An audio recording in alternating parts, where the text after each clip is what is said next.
The Green Bay Packers, they're struggling, Green Bay Packers, Colin. Two brutal losses. I mean, couldn't do anything against the Eagles. And they scored 13 points against the Carolina Panthers in a bad loss. So, yeah, if you're keeping track at home, that's 20 total points at home in the last 2 weeks. Here's Jordan Love talking about the offensive woes. We're right there as an offense, and it just comes down to those small details that are, I think, holding us back. But, we have everything we need on offense. We got the right players. Obviously, we've got some injuries, but we still got the right mindset. We just got to find ways to focus more, hone in on those little details, and execute. Yeah, I just think they can't run the ball. I don't think it's that, it seems to me they want to run the ball and they can't, and that's the beginning of the end to all their offensive issues. So, in the NFL, basketball, every sport, we love to do the blame game, right?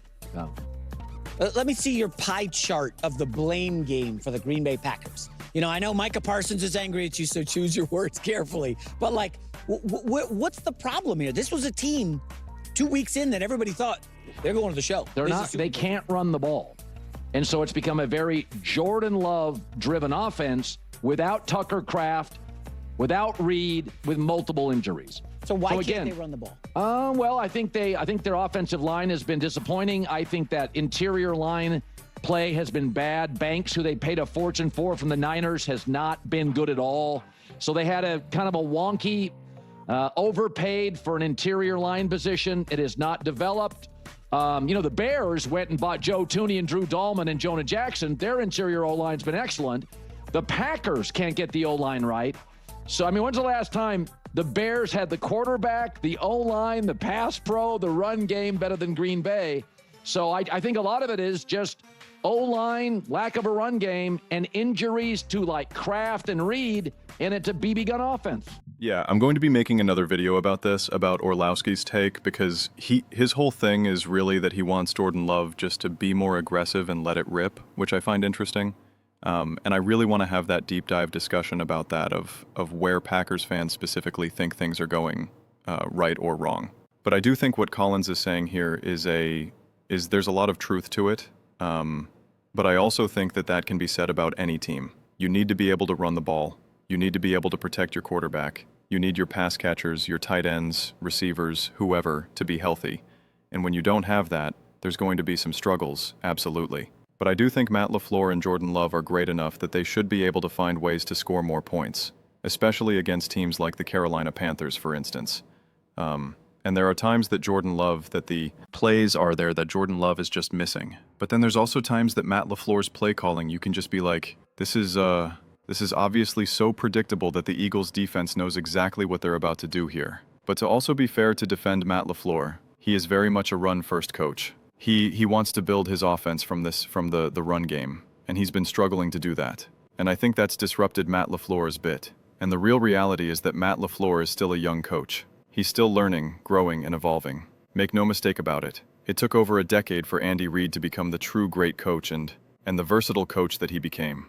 It takes time. It takes time for McVay, Shanahan, LaFleur. Just because you're a great head coach early on in your career, doesn't mean that you still don't have plenty of room to grow and evolve. And I think it's something that Matt LaFleur has to get more comfortable and more versatile doing. And so, the plays are there. Like I said the other day, the Packers left points on the board. There were plays to make. The execution was flawed. The drop passes, that's crushing.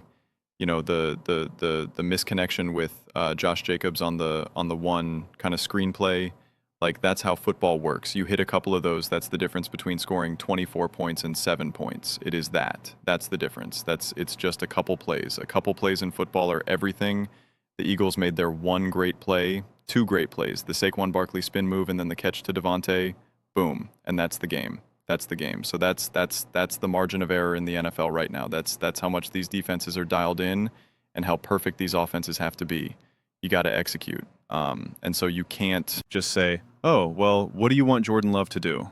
Oh, what do you want this offense to do? Their O-line and the injuries. It's not that either. That's part of it. And you could say that's why this team isn't fully becoming what it could be. But there should be still clearly plays there. There's still clearly things. And Troy Amon pointed out the one missed throw that he showed Matt LaFleur is very, very upset about. And it's just those are some of those little things that it's you execute that, it changes everything. But on the flip side, Jordan Love makes a great throw, great play call, 4th down, and it just dropped, right? So it's just like, when you have things laid out for you, you don't bring it home. And so that's why you can't just say, well, the O-line, well, the what? It's like, no, the stuff was there. The players themselves, and it's kind of like what Jordan Love is talking about. Have everything on offense, but small details holding us back.